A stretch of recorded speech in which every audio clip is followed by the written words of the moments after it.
Hello guys, कैसे हैं आप सब लोग। जो लोग कनाडा पीआर पर आना चाहते हैं उनको एक्सप्रेस एंट्री के बारे में तो पता ही होगा। फिर भी मैं थोड़ा सा इंट्रो आपको एक्सप्रेस एंट्री के बारे में बता देता हूँ। तो दोस्तों, एक्सप्रेस एंट्री सिस्टम एक ऐसी सिस्टम है जहां पर आप अपनी एज, एजुकेशन, वर्क एक्सपीरियंस और आईएलटीएस का स्कोर आप करके फिर आप पीआर के लिए अप्लाई कर सकते हो। और एक्सप्रेस एंट्री सिस्टम में सीआरएस करके एक पॉइंट्स होते हैं जिसका नाम है कॉम्प्रिहेंसिव रैंकिंग सिस्टम। और ये जो सीआरएस स्कोर होते हैं वो आउट ऑफ 1200 होते हैं। तो मैं आज आपको इस वीडियो में बताऊंगा कि क्या सीआरएस स्कोर का जो कट ऑफ होता है क्या वो डाउन जाएगा। तो दोस्तों, मैं हूं आपका फ्रेंड अनिकेत और आप देख रहे हैं मेरा चैनल रियल कैनेडियन लाइफ। तो दोस्तों, इस वीडियो को एंड तक जरूर देखें ताकि आपको पूरी इन्फॉर्मेशन मिल जाए। और अगर इस चैनल पर नहीं है तो चैनल को सब्सक्राइब करके बेल आइकन जरूर प्रेस करें। तो अभी सीआरएस स्कोर जानने के लिए, इसका पूरा ट्रेंड देखने के लिए चलते हैं मेरे लैपटॉप के स्क्रीन के ऊपर। तो फ्रेंड्स, ये जो एक्सप्रेस एंट्री सिस्टम है उसकी शुरुआत हुई थी 2015 में। और मैं आपको लेकर चलता हूँ 2016 के एंड के डेटा पर। तो यहाँ पर आपको देखने को मिलेगा कि जो सीआरएस पूल की जो साइज़ थी एज ऑन जनवरी 2017, यानी कि 2017 का जो एंड होता है वहाँ पर ये पूल की साइज़ हुई थी 58,328 कैंडिडेट्स। और यहाँ पर आप नोटिस कर पाओगे कि जो 450 से लेकर 499 सीआरएस वाले जो लोग थे वो थे 7,000। और 400 से लेकर 449 वाले जो कैंडिडेट्स थे वो थे 14,000। और यहाँ पर जो लोएस्ट कट ऑफ रहा था वो रहा था 453, जो कि जनवरी 13 और उसके बाद फरवरी 24 में हुआ था, जो लोएस्ट 453 तक गया था। अब नेक्स्ट चलते हैं 2017 में। तो 2017 का जो डेटा है, तो यहाँ पर पूल साइज़, जो कैंडिडेट की पूल साइज़ है वो 58,000 से बढ़कर हो गई 71,000। और यहाँ पर 400 से लेकर 449 वाले जो कैंडिडेट थे वो 14,000 से बढ़कर हो गए 20,000। तो यहाँ पर काफ़ी सारे इमिग्रेंट्स इस पूल के अंदर आ चुके थे जिनका सीआरएस स्कोर 400 से लेकर 449 था। और सबसे अच्छी बात यह है कि 2017 एक ऐसा साल रहा जिसमें सीआरएस का कट ऑफ लोएस्ट होकर 413 तक गया। तो 2018 में अब देखिए कि एक साल में 71,000 से लेकर पुल की साइज़ हो गई 95,000। और यहाँ पर जो कैंडिडेट्स थे 400 से लेकर 449 वाले, उनकी साइज़ देखिए यहाँ पर 20,000 से बढ़कर हो गई 31,000। और ये जो पूल है वो डायनेमिक ही रहता है, यानी कि कुछ कैंडिडेट्स इसमें आते रहते हैं और कुछ लोगों की प्रोफाइल है वो एक्सपायर होती रहती है।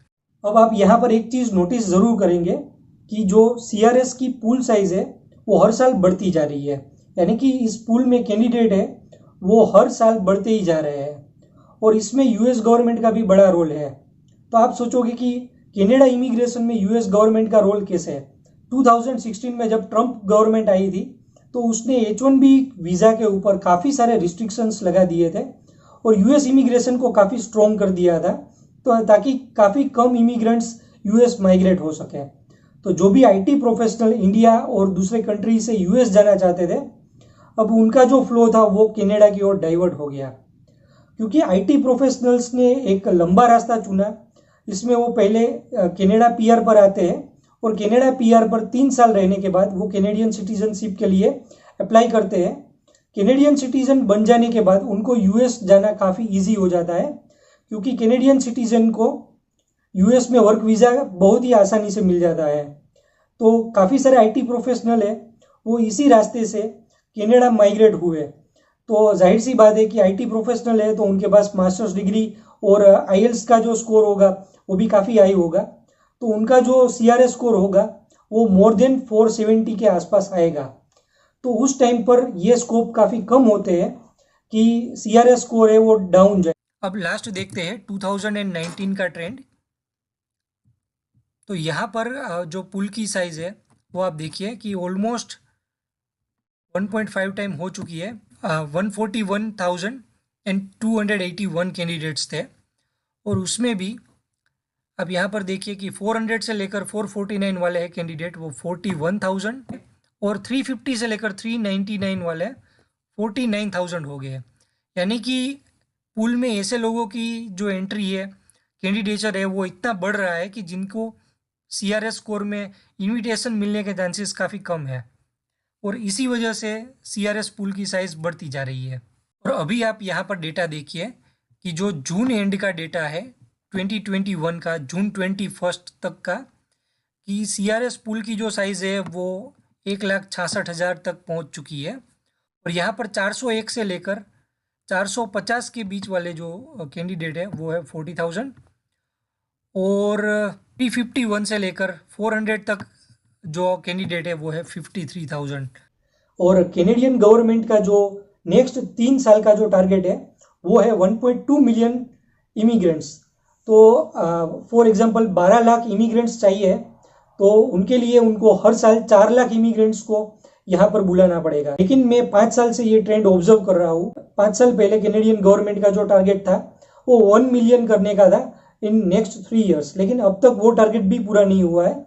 और ये जो टारगेट है ये भी पूरा नहीं होने वाला है, क्योंकि कैनेडियन गवर्नमेंट चाहती है कि 4 लाख लोग हर साल यहाँ पर आए, लेकिन जो Canadian government invitation to apply यानी कि ITA इश्यू करती है वही साल का मिलाकर कुछ 1 लाख के आसपास होता है। तो जो 1.2 मिलियन तो काफ़ी दूर की बात है, लेकिन उसका 25% भी हो जाए तब भी अच्छी बात है। और दोस्तों आपको बताता हूँ कि टारगेट है वो कभी किसी का पूरा होता ही नहीं है। तो ये कैनेडियन गवर्नमेंट का टारगेट है, ये भी खत्म नहीं होने वाला है, यानी कि इमिग्रेंट्स यहाँ पर चाहिए ही चाहिए। और अब जो फाइनल बात आती है कि CRS कट ऑफ कैसे डाउन होगा, तो अभी US में जो बाइडेन की गवर्नमेंट आई है जिसने H1B वीज़ा के ऊपर जो रिस्ट्रिक्शंस लगे थे उसको काफ़ी कम कर दिया है। तो उसकी वजह से जो US जाने वाले IT प्रोफेशनल्स थे, US जाने वाले अदर इमिग्रेंट्स थे, वो अब डायरेक्ट US के लिए अप्लाई करेंगे, और उनका वीज़ा लग जाता है तो फिर उनका जो कनाडा का फ्लो है वो काफ़ी कम हो जाएगा। फॉर एग्जांपल किसी की फाइल CRS पूल में पड़ी है और उसको US गवर्नमेंट से वीज़ा मिल जाता है, ऑब्वियस बात है कि वो कैनेडियन जो CRS पूल है उसमें से अपनी फाइल विड्रॉ कर लेगा। तो वो जो अपनी फाइल वहाँ से विड्रॉ कर लेंगे तो कैंडिडेट का पूल साइज है वो काफ़ी कम हो जाएगा, और ये पूल साइज कम हो जाएगा तो उसकी वजह से जो ITA मिलने का जो CRS स्कोर का जो कट ऑफ होता है वो भी डाउन आने वाला ही। और मैंने ये जो बात करी है ये बिल्कुल डेटा के साथ करी है, और अगर ध्यान से आप ये डेटा ऑब्जर्व करोगे तो आपको पता चल जाएगा कि CRS स्कोर कैसे डाउन जाएगा। अब बात करते हैं उन लोगों की जो लोगों के बहुत ही कम चांस है या कि और ना बराबर है। तो जिन लोगों का CRS स्कोर 400 से कम है उनके लिए चांसेस बहुत कम है। इसमें भी 350 से जिनका स्कोर कम है उनके तो चांसेस बिल्कुल ज़्यादा कम है। तो ये मैं किसी को डीमोटिवेट करने के लिए नहीं कह रहा हूँ, लेकिन आप अगर एक बार ये पूरा ट्रेंड चेक करेंगे तो आपको समझ में आ जाएगा कि कभी भी स्कोर 413 से नीचे नहीं गया है। तो अगर कोई एजेंट आपको ये बोलता है कि CRS स्कोर 350 तक आ जाएगा, या फिर आपका CRS स्कोर 300 आप काउंट कर रहे हो और आप ये उम्मीद रख रहे हो कि आपको इनविटेशन टू अप्लाई मिल जाएगा, तो आपकी जो एक्सपेक्टेशन है वो काफ़ी ज़्यादा है। तो आप वो एक्सपेक्टेशन को कम कीजिए। और जो एजेंट बोलते हैं कि ये CRS स्कोर 350 तक आ जाएगा, तो उनको ये ट्रेंड दिखाकर आप बोलिए कि कैसे आएगा ये आप हमें बताइए। लेकिन जिन लोगों का CRS स्कोर कम है उनके लिए एक उम्मीद और भी है कि आप SINP में अप्लाई कर सकते हो, जो सास्केचुआन इमिग्रेंट नॉमिनी प्रोग्राम है। अगर आप साइमल्टेनियसली उसके अंदर अप्लाई करते हो और अगर आपका SINP पॉइंट्स ग्रिड में आपके जो पॉइंट्स है वो 65 से अप होते हैं तो आपके SINP में नॉमिनेशन मिलने के चांसेस काफ़ी ज़्यादा होते हैं। और अगर एक बार किसी भी प्रोविंस से आपको नॉमिनेशन मिलता है तो उसके एडिशनली आपको 600 CRS पॉइंट्स मिलेंगे। तो आपके जो इन्विटेशन टू अप्लाई IT आने के चांसेस है वो काफ़ी ज़्यादा होने वाला है। और अभी कैनेडियन गवर्नमेंट को इमिग्रेंट्स की काफ़ी ज़्यादा ज़रूरत होने वाली है, क्योंकि नेक्स्ट 3 साल में जो भी एम्प्लॉयज़ है वो रिटायर होने वाले हैं, और जो एजेड पॉपुलेशन है जब वो रिटायर हो जाएंगे तो उनकी जगह कुछ तो लोग चाहिए, वरना इनका काम कौन करेगा। तो इसके लिए इमिग्रेंट्स की यहाँ पर काफ़ी ज़्यादा ज़रूरत है, और इसीलिए स्टूडेंट वीज़ा यहाँ पर काफ़ी इजीली मिल जाता है, क्योंकि जो स्टूडेंट्स आते हैं वो यूनिवर्सिटीज़ को फीस पे करते हैं, इसके अलावा यहाँ पर पार्ट टाइम जॉब करते हैं और उससे इकोनॉमी को काफ़ी ज़्यादा बूस्ट मिलता है। तो स्टूडेंट वीज़ा के लिए अगर आप PR पर नहीं आ सकते और आपका जो स्टडी का गैप है वो भी बहुत ज़्यादा नहीं है, तो आप स्टूडेंट वीज़ा के लिए भी अप्लाई कर सकते हैं। फिर भी उसमें भी काफ़ी सारे क्राइटेरिया होते हैं और जो फीस होती है वो भी काफ़ी ज़्यादा होती है। तो अगर किसी की फाइनेंशियल कंडीशन इतनी अच्छी नहीं है तो स्टूडेंट वीज़ा के लिए नहीं आ सकते हैं। तो ये भी एक आपके लिए एक क्लोज रहेगा। और फ्रेंड्स, ये जो मेरा प्रेडिक्शन है ये बिल्कुल डेटा के ऊपर बेस्ड है, लेकिन फिर भी अगर फ्यूचर में CRS स्कोर अब भी जाता है तो ये तो अनसर्टेन हो रहता है। तो मेरा ये जो वीडियो है सिर्फ इंफॉर्मेशन पर्पस के लिए है, ये कोई प्रेडिक्शन या फिर उसके लिए नहीं है कि आप कोई मुझे ब्लेम करो कि आपने तो बोला था कि CRS स्कोर डाउन जाएगा, आपने अब ये अप हो गया है तो आप गलत इन्फॉर्मेशन दे रहे हैं। ऐसा तो नहीं है, जो मुझे डेटा है आप भी वो ट्रेंड चेक करके आप जान सकते हैं। और दोस्तों, ये वीडियो आपको कैसा लगा ये मुझे कमेंट करके ज़रूर बताइए, और अगले किस टॉपिक के ऊपर आप वीडियो देखना चाहते हैं ये भी आप मुझे ज़रूर बताइए, तो उस टॉपिक के ऊपर मैं वीडियो बनाने की कोशिश करूँगा। और दोस्तों, ये वीडियो पसंद आए तो लाइक ज़रूर करना, इससे मुझे काफ़ी मोटिवेशन मिलता है, और चैनल को सब्सक्राइब ज़रूर कर दीजिए। Thanks for watching the video.